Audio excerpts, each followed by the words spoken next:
All right, Facebook, today I'm going to teach you how to replace the light switches.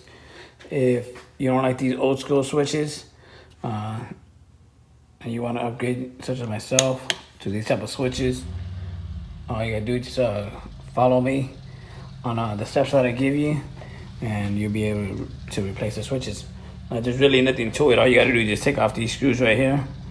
Once you take off those screws right there, you're going to expose this little base right here. Once you expose that little base right there, I think one of the just go to Home Depot and you're gonna have to buy these single phase switches. The single phase switches that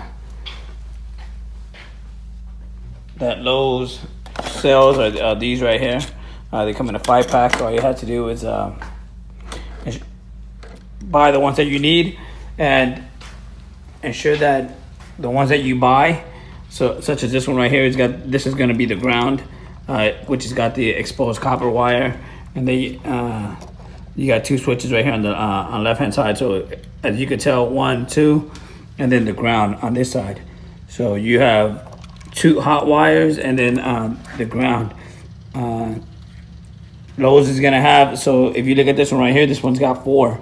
So you got 1, 2, and then you got 2 on this side right here. So when you go to Lowe's and you buy these switches right here, make sure that the switch that you buy is gonna have the desired number of the things on the side. So like I said, this one right here has only 3, which is 1 for the ground and 2 for the other side. This one right here, 1, 2, and then only 3, which is perfect for this one right here. But this one has 4. So when you go to Lowe's, ensure that you buy the one that you require. Which this one right here is gonna have 2 on one side and 2 on the other side. So first thing first, when switching out these switches, ensure that you turn off the power from the breaker, and I'll show you the breaker in a second, so that way you know exactly what I'm talking about. When you before you start any job, you're gonna always have to turn off the breaker unless you want to get shocked. So make sure that you turn off the switch that pertains to the switch that you're gonna be working on. What I usually do, I just turn on the lights or turn on the appliance that it is plugged up to, and whenever that appliance turns off, or if I'm working like in the bathroom, I turn on the light, and whenever the bathroom light turns off, that's when I know that there's no more power going to that switch. That's what I do. So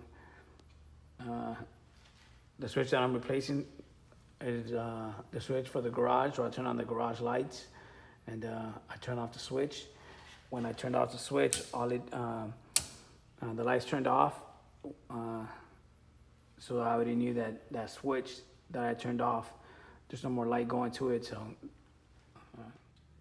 all right, so to replace this switch right here, like all you're gonna have to do is just basically this copper wire. As you can see, this one is not really plugged up to anything except for the ground. This one's connected straight to the base right here, to the frame of this switch right here. So the ground one, which is this one right here, you're gonna put it on the exact same spot as this side right here. And what I usually do, I put the one on the top from this side to the one on the top on this side. You just basically unplug and plug it back in exactly where it goes. So the one on the top, I put it on the top, and the one on the bottom, I put it in the bottom. And that typically seems to work for me. My house was built in 2010, so if your house was built in the 50s and you have some type of different type of appliance, I highly advise you to just take it off, see how it looks. If it looks the same, just go for it. All right, so I went ahead and unplugged the light switch. Copper ones right here, it's exposed, and I got 2 black ones.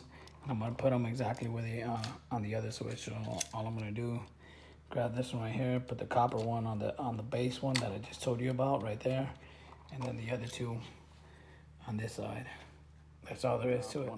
The ground, with the ground, once you're done, you could have just push the cables back in, ensure that the ground, which is right there, does not come in contact with anything from the hot side. And the same thing for this side over here. Make sure that when you're pushing this in, that the ground, this wire right here does not come in contact with these right here, which are hot. So this one right here, be careful when you're pushing everything back in. All you have to do is just push it back in, and then just screw it back into place.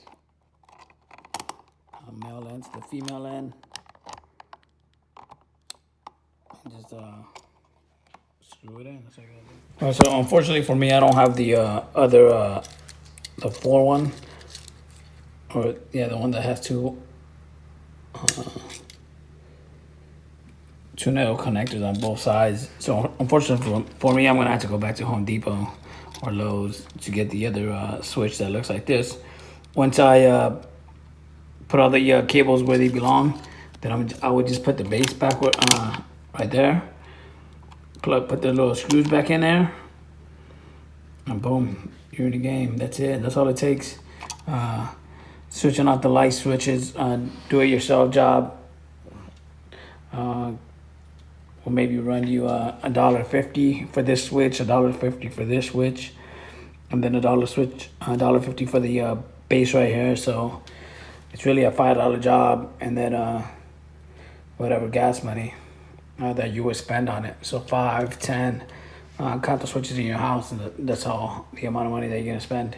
And just the cosmetic update is priceless. There you have it.